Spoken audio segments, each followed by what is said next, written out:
Genesis chapter 20, Abraham and Sarah in Gerar. Now Abraham moved on from there into the region of the Negev and lived between Kadesh and Shur.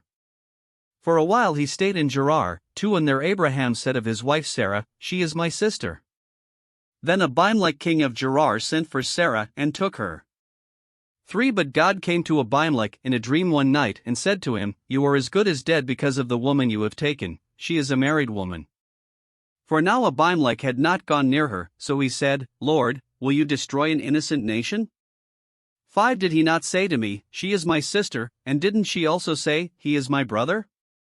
I have done this with a clear conscience and clean hands.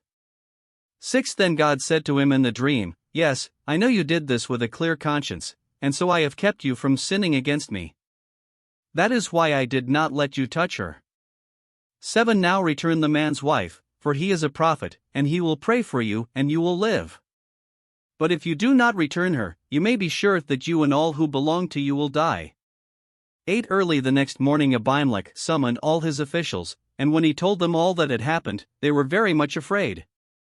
9 Then Abimelech called Abraham in and said, "What have you done to us? How have I wronged you that you have brought such great guilt upon me and my kingdom? You have done things to me that should never be done."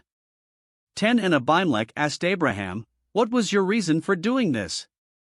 11 Abraham replied, "I said to myself, there is surely no fear of God in this place, and they will kill me because of my wife. 12 Besides, she really is my sister, the daughter of my father though not of my mother, and she became my wife. 13 And when God had me wander from my father's household, I said to her, this is how you can show your love to me. Everywhere we go, say of me, he is my brother. 14 Then Abimelech brought sheep and cattle and male and female slaves and gave them to Abraham, and he returned Sarah his wife to him.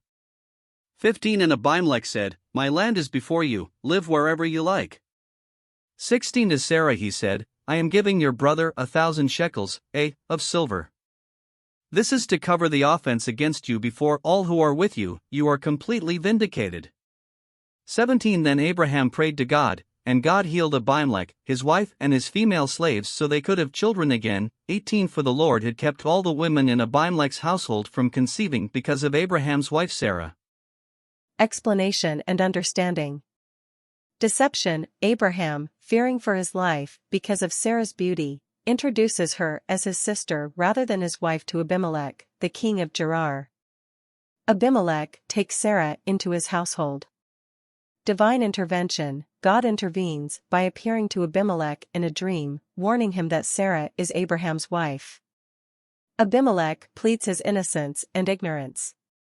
Resolution. Abimelech confronts Abraham and questions him about the deception. Abraham explains his fear and lack of faith, and he acknowledges that Sarah is indeed his half-sister.